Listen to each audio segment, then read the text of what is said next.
Our chassis is officially off of the jig and over here on the lift. In this episode of Dirt Race Life, it's all about getting this chassis ready for paint. In order to do that, we got to finish this driver's compartment up. Several pieces of sheet metal are going in. Hey, our gauges are going up over our head instead of down in the dash because we want to keep our eyes up and forward where that we can avoid wrecks and finish more races.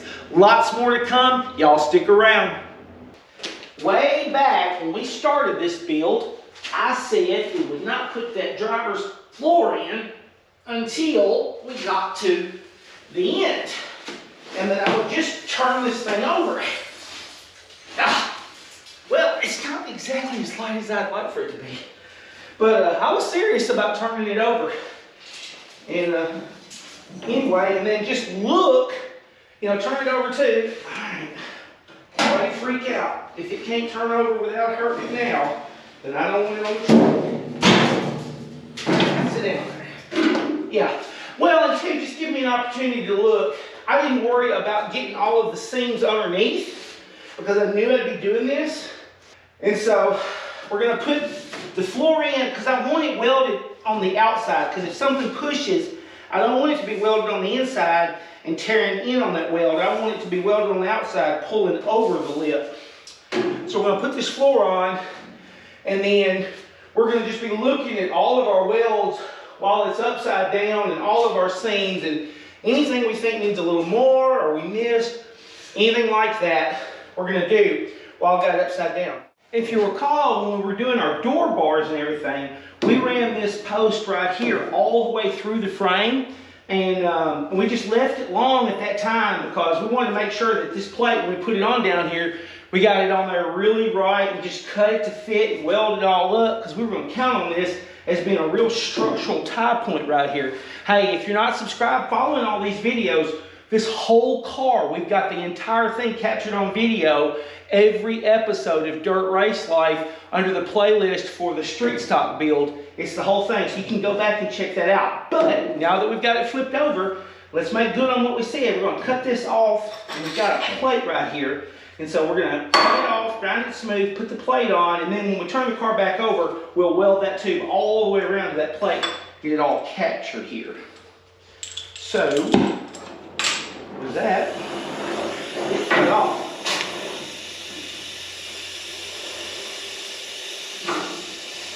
It's a kind of an awkward spot for me to use a cutoff wheel. I really like using a cutoff wheel, but with this lip up here and everything, I hate having to get the torch out to do this. What we're going to do here. A torch has its uses. You're going to build race cars. You need one every once in a while. Make sure we leave a little bit of material to grind down. That way we got a good surface to weld to. Let's get you up here.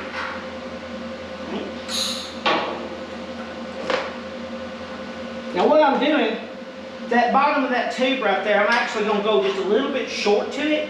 That way, this plate right here, when I weld it together, I'm going to get the tubing off. So I'm actually cutting I'm not going all the way over that tube. I'm going to cut just a little short of it. Right there.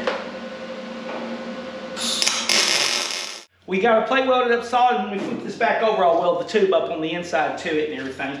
Next up, the floor. I'm going to use 20 gauge steel on this floor, and I'm dividing it into two pieces because I want to weld down through here. I want to be able to get a weld in on the bottom of this. It's not going to go all the way across, and the reason not is because we're actually going to drop it away on this side and have a gap right here.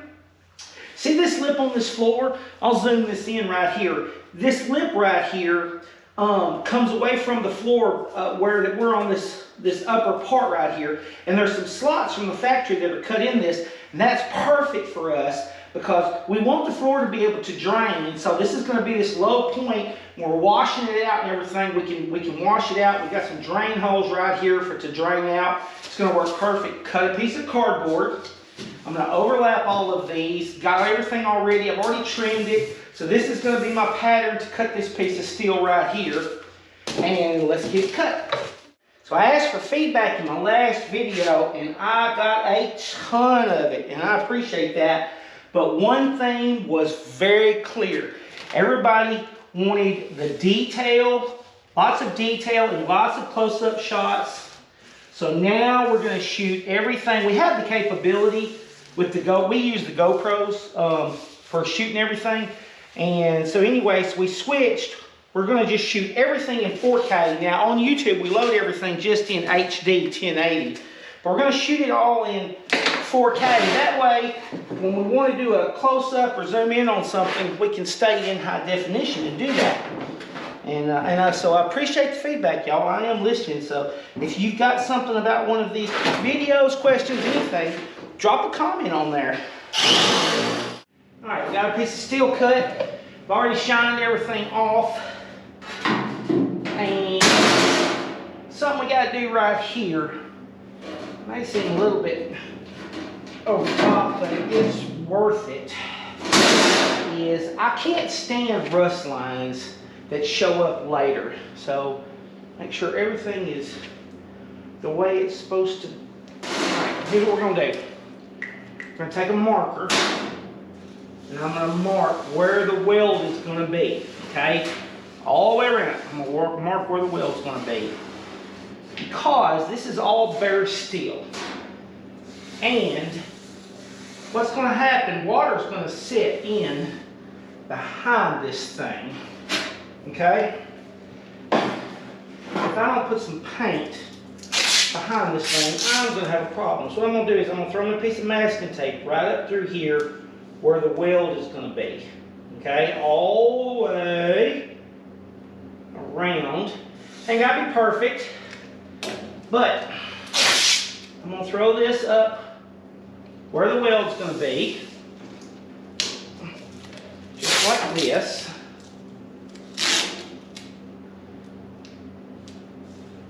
All the way down through here. Alright? And I'm going to throw some primer because this is bare steel and it's going to be underneath this floor plate and water's going to be wicked in here, and over time you're going to get this rust line that's going to come out from around this. And it's just tacky. I mean, trying to build a chassis that's going to have a long life. And so I'm just going to throw a little bit of paint on there. Ain't got to be perfect. Does help if the masking tape is stuck. That might be a little bit too cheap a masking tape. But we buy what we can afford. Alright, so I'm just going to take that back. And take that back. And take that back. Like get right there. And then turn around and on this plate.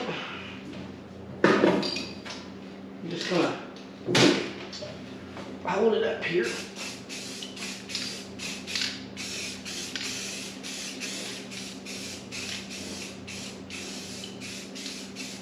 Do that number.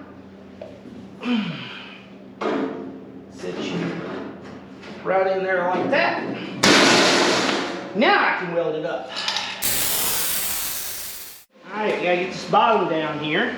Of course, right here on this edge, it's not against it, and I just gotta pull her up tight and put some spots on it to hold it. Okay, so we got the bottom there stuck. I'm not worried about that. I'll work that in. What I'm worried about is getting this right here welded up right. I gotta burn this one in. So I'm going to intentionally burn through to that 14 gauge square tube behind it. There. I've got gaps in some places and no gaps in others. Before I do it, I'm going to put a few spots. All this heat right here is going to make this bow and buckle, and that's going to push this out if I don't have it spotted down.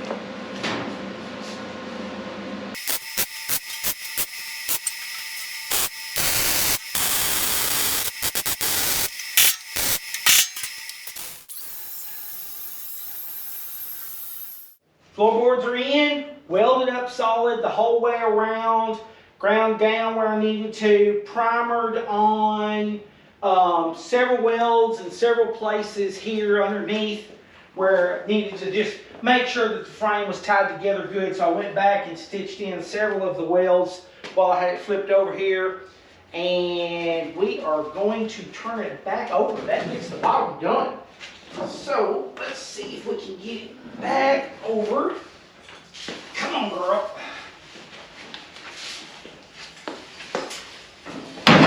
There we go. All right, so check it out. We've got steel here that I've put in, and I've got steel here on the dash that I put in. Turned a lip up here, and I have a lip there. And so I'm going to pop a piece of aluminum between the two. Now this is higher than the rear tube right there going across on this end. It's up a little.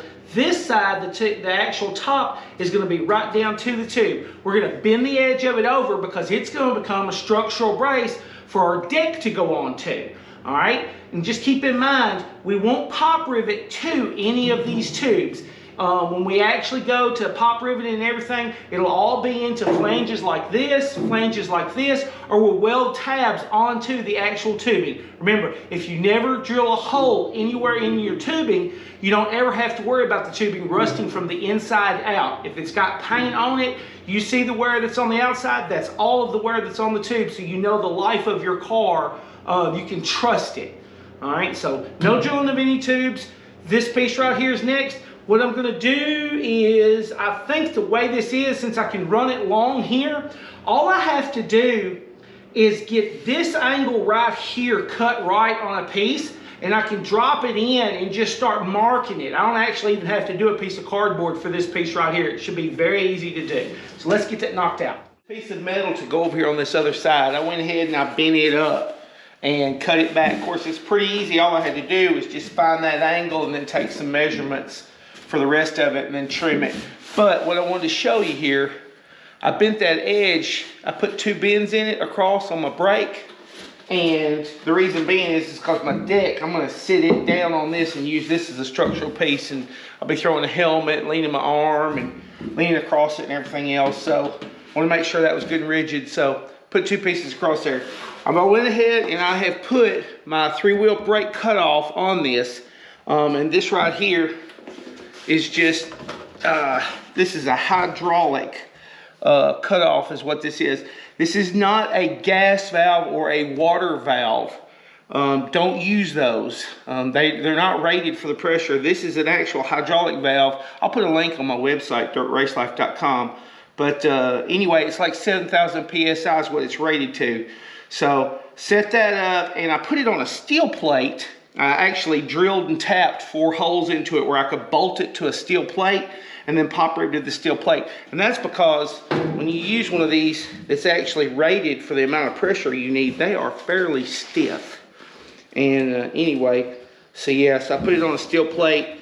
Like I said, drilled and tapped 4 holes into it where I could bolt it to it, and then I pop riveted it around so it spread that out. That way I didn't twist the aluminum back and forth when I was turning this on and off. So it's good to go. This is ready.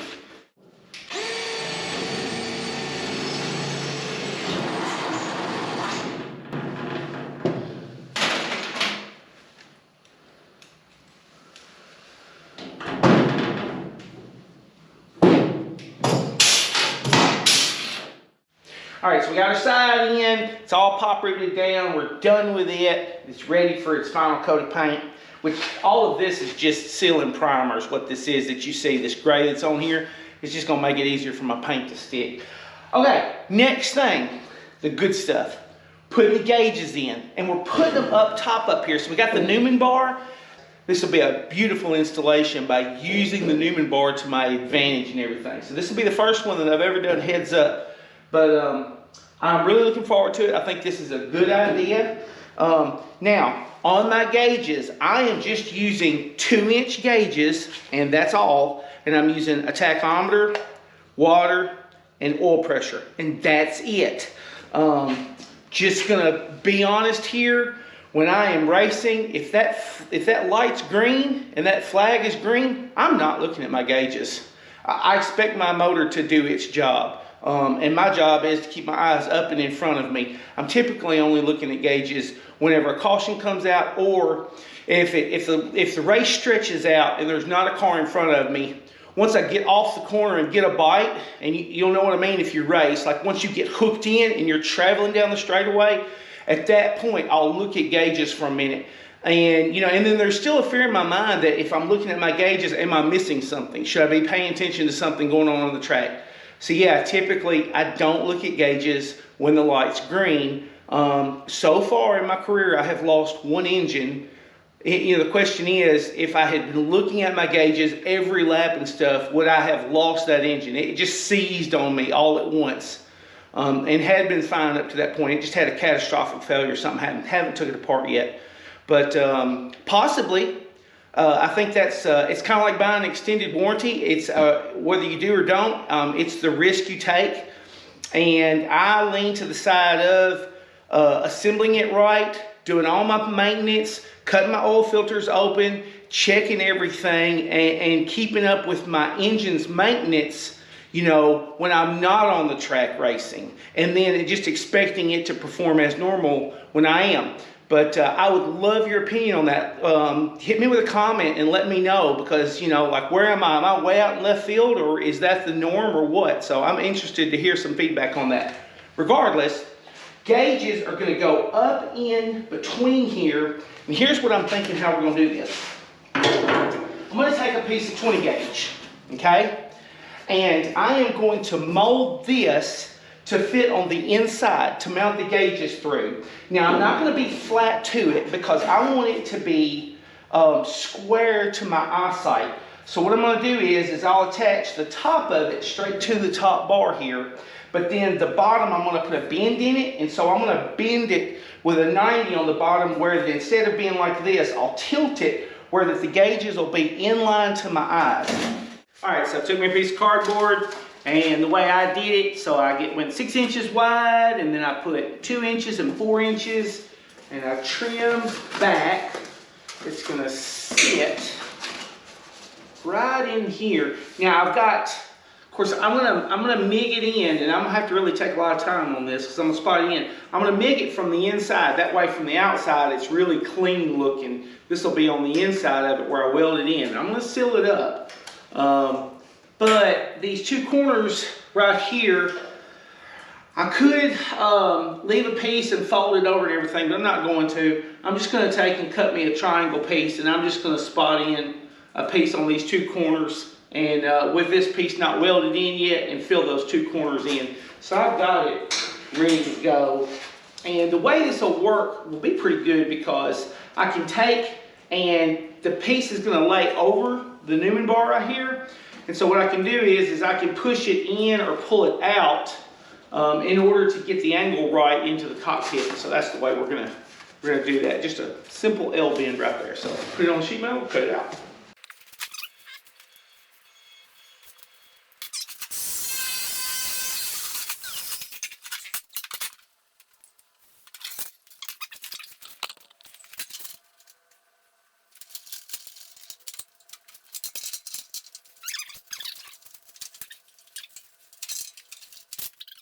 Yep.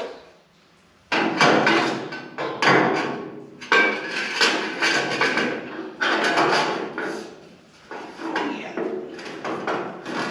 Oh, that's perfect. That's perfect.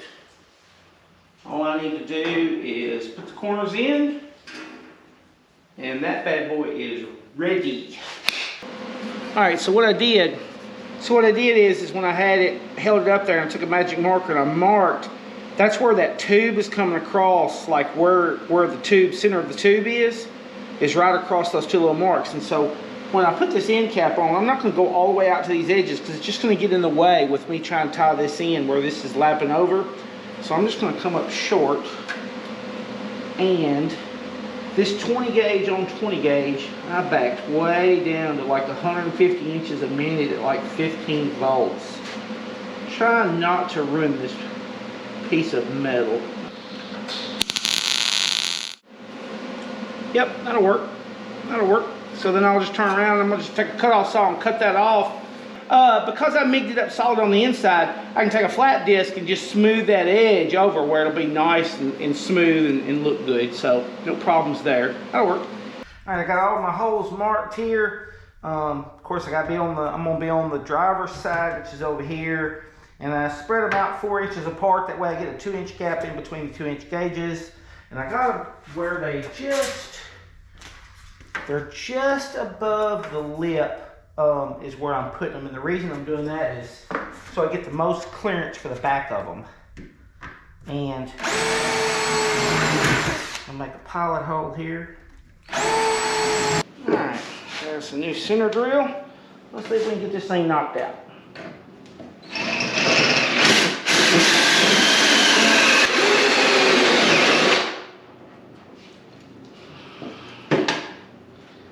Got it.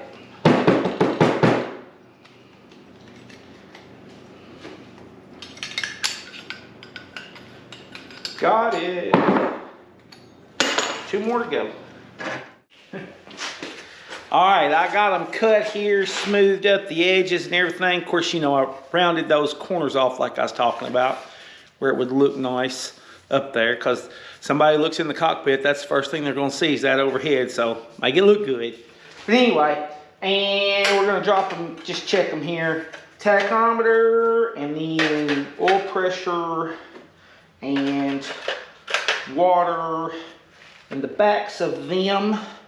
Like I said, where I'm going to put this, those corners sticking up right there are going to be well inside the tubes where they won't have a problem with that outside cover going over it, and that's the reason for the 90-degree angle right there.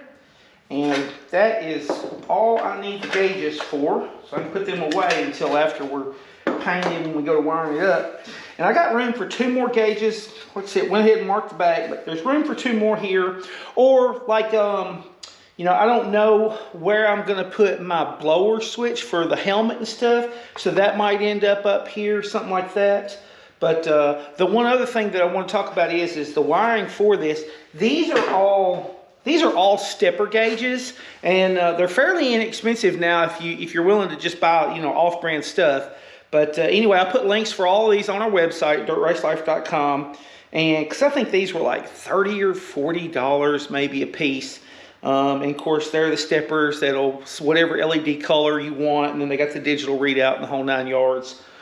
So since they're stepper gauges, they use a digital signal, a 5-volt digital signal, instead of actual like oil lines and water, you know, mercury lines and that kind of stuff.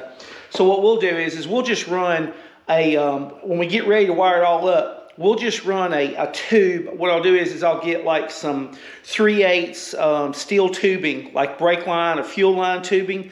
But anyway, we'll use a piece of that and we'll just trail it down one of our roll cage tubes out of the way. And then we'll use really small 24 gauge wire as all we'll need to run these. And the whole thing, I'll put like a 5-watt fuse on all of these, and that's all they'll need for them to operate. So no issues there.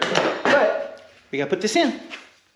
We got it ready to go here. Let's see if I can get it up in here and set the location to see the top first and then the bottom. Yep, that's how I got it. All right, let me get this angle right. Now, it's not critical. This angle of the gauges, it's not straight up and down, it's not angled with a halo. All I'm trying to do is I'm trying to get it where it's flat to my eyesight. And so all I did was I kind of looked and said, okay, where's my helmet, where my eyes going to be? And then that line of sight from the gauges, trying to get those gauges flat. And I may be off, you know, 5 degrees or something, because I just kind of eyeballed it to work all of this out. But it's good. We just want it so that when we look up, they're there. And we don't want a big angle on them up or down, because then that makes it a lot easier to get a glare from the track. If you've got a lot of angle between your eyes and your gauge, then you can pick up a lot of glare by having that going on. So if you've got glare on your gauges, if you can change the angle of them to flatten them up to your eyes, where it's more perpendicular to your line of vision, that'll help with glare. That and clean the glass on them really good. But let's get this welded in there.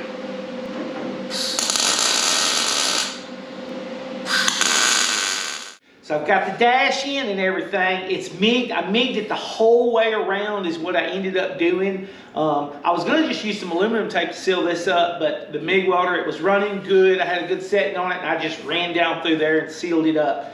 Looks great to me. Now, on this outside, for this outside plate, when we put it on, I am I'm gonna make 2 of these. I already made one. It's got 2 threaded nut inserts in it and a piece of 1-inch 20 gauge that I put a little bent lip on it to give it strength where it won't bow up when I tighten it down. And the way we're gonna sit this is just a little bit down in, so this is not cut long enough that it's up to the outside. That way I can get a little bit of a pull on it and I don't end up with a loose plate when it's tightened all the way down against it and everything. So I've already made this one. Let's make the other one together. When I start doing the body on this car, there'll be a lot of places where I'll do little stuff like this. And you can see a close-up here of that. I got the threaded nut inserts in it, bent angle. So steel is, using a little bit of steel like this, to me, works out really well. I'll eat up all these pieces of steel before it's over doing this stuff. And let's take it over here. Follow me.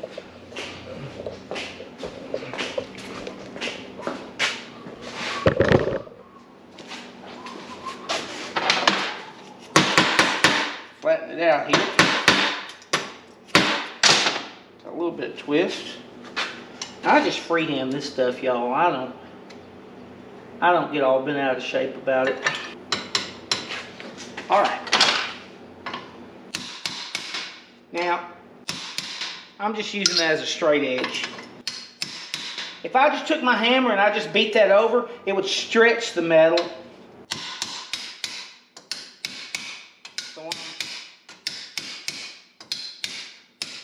Sometimes I'll just take me a piece of square tubing or something. Anything I can take and just knock it all over at once. Good to go. That's it. All right.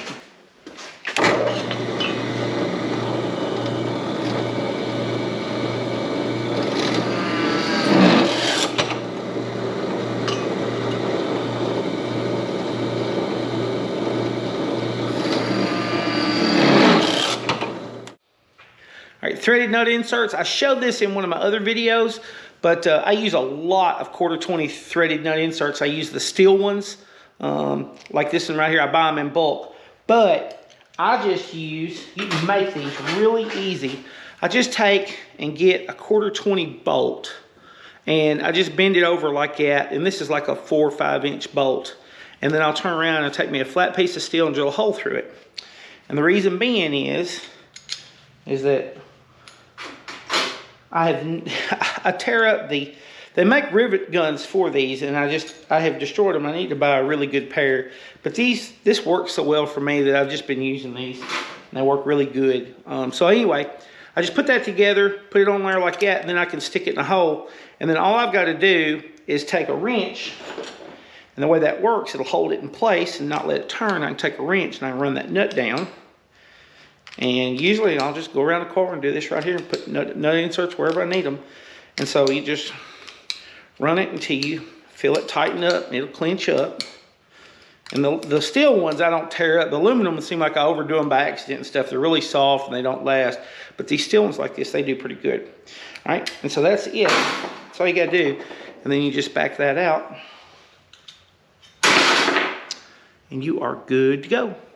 A little more time and trouble to put in to start with versus a rivet, but so much easier on the back end because you can just take, and you know what I do is I buy like the bags of the Allen bolts, the Allen head bolts, you know, to use in these, and it just works great. And so after you get them all done, you put a little more work into it on the front end, but it's so nice having body panels and different stuff that you can just unbolt really easy to work with. And these things, the steel ones like this, they last really well.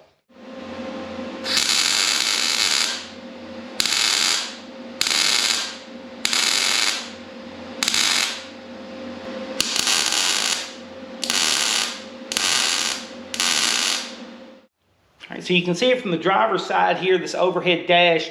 3 holes cut in it. obviously for our tack, oil, and water. I've got 2 more slots that I can cut there if I ever needed to, or put any switches in, any idiot lights, anything like that. But I think I'm going to like the setup just like this. I'm really looking forward to it. I've never done this overhead dash design, but I really think, just common sense wise, thinking about kind of how I work and driving the car and everything, this just seems to make sense. So I'm really excited about it, and I hope it's going to make a difference for me racing this year. But anyway, coming right up in the next video, because we've got to get this car wrapped up. I've got a piece of 1-inch tubing here, and then I've got 5/16 rod, and we have got to put this rock guard in place. And then also, now that we're done taking the seat in and out of the car constantly and everything, I'm going to go ahead and put this 1.25 inch tube that goes in right here. Y'all were wondering if that tube was going to be there or not. But yes, there is a tube that goes right here. But I have to take the halo top of my seat off in order to put the seat in and out once I put this in. So I want it to be done until we do final installation and put the seat in and everything to put this one in. We got to get these 2 things knocked out, but we're just going to turn right around back to back and go right to this next building video. And if you're not subscribed, there's a whole series I've got here, Street Stock Playlist. And that is this build. It's like 30 videos at this point that starts all the way from just the bare frame on the jig up to this point. And that playlist will go all the way to this thing rolling out of the shop. So if you're not subscribed and following that playlist, subscribe and hit the notification bell, and you can follow it all the way through. Hey, I really appreciate y'all. See you next time.